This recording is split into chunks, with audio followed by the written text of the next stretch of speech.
Jumpa lagi dengan mata kuliah akuntansi manajemen. Kali ini kita pada pertemuan ke-7, cost standar alat pengendalian manajerial.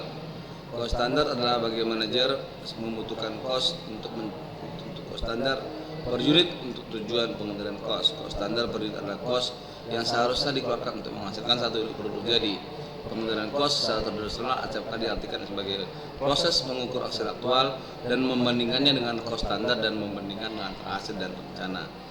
Rumusnya adalah cost per unit sama dengan total cost dibagi total unit diproduksi.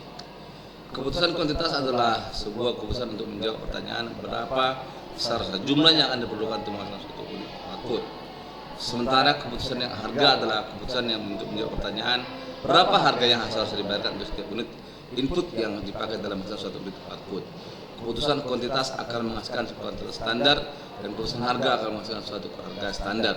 Sementara cost standar diperoleh dengan menghasilkan SQ dan SP yang dibacakan dengan harga sebagai berikut. Cost standar sama dengan harga standar dikalikan dengan kuantitas standarnya. Ada 3 sumber informasi potensial sebagai bahan pertimbangan membuat keputusan kuantitas. Yang pertama, pengalaman masa lalu, studi rekayasa, dan manajer operasional yang mengetahui dengan baik proses produksi. Untuk keputusan harga, ada 3 sumber potensial. Yang pertama, manajer akuntansi, manajer pembelian, dan manajer personalia. Jenis-jenis standar ada 2, yaitu ideal standard dan currently attainable standards. Analisis variansi. Variansi adalah selisih antara cost yang direncanakan dengan cost yang sesungguhnya terjadi. Variansi bisa bersifat menguntungkan, yaitu jika cost aktual lebih kecil daripada cost standar. Sebaliknya, variasi bersifat tidak menguntungkan jika cost aktual lebih besar daripada cost standar. Akuntansi dalam sistem cost standar. Seperti halnya dalam sistem cost yang lain, pembebanan cost bahan baku langsung, cost kerja tenaga langsung, dan cost overhead pabrik perlu dicatat dalam sistem akuntansi untuk penyusunan laporan-laporan yang diperlukan.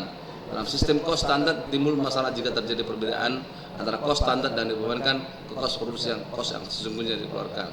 Akuntansi untuk bahan baku langsung, yaitu variansi harga bahan baku, lebih tepat dihitung dengan catat pada saat pembelian bahan baku dilakukan.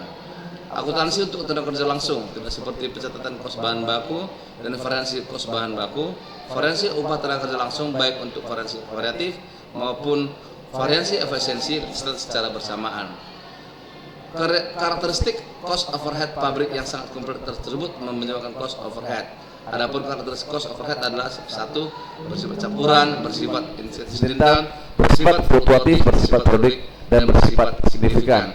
Cost standard overhead per unit adalah dengan mana dikatakan bahwa cost standard untuk overhead pabrik harus memisahkan antara cost standard overhead per variable dan cost standard overhead tetap.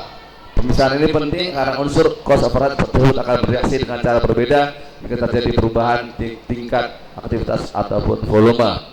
Variansi overhead itu dihitung dengan cost overhead aktual dikurangi cost overhead standar.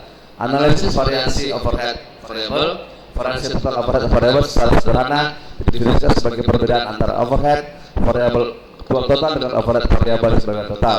Overhead variable dibandingkan dengan menggunakan jam kerja atau jam mesin yang digunakan untuk sistem cost standar. Dalam sistem cost standar, semua persediaan diasumsikan memiliki sebesar cost standar. Diasumsikan juga bahwa variansi overhead tidak dijurnal dan dilaporkan dengan metode periodik sebagai bahan dan laporan kinerja. Persediaan periode akan overhead aktual dan overhead dibuat tetap. Jika terjadi variansi maka akan dapat dilakukan dengan sebagai berikut. Jika tidak material maka langsung ditetapkan cost produk terjual. Harus perhatikan bahwa meskipun perhitungan variansi overhead sama dengan perhitungan variansi bahan baku langsung dan tenaga kerja langsung, semua overhead yang terjadi diakumulasikan dalam overhead aktual. Demikianlah pertemuan ke-7 ini saya sampaikan. Saya harap Anda bisa mengerjakan tugas dan juga diskusi yang telah dilakukan. Terima kasih. Sampai jumpa pada pertemuan berikutnya.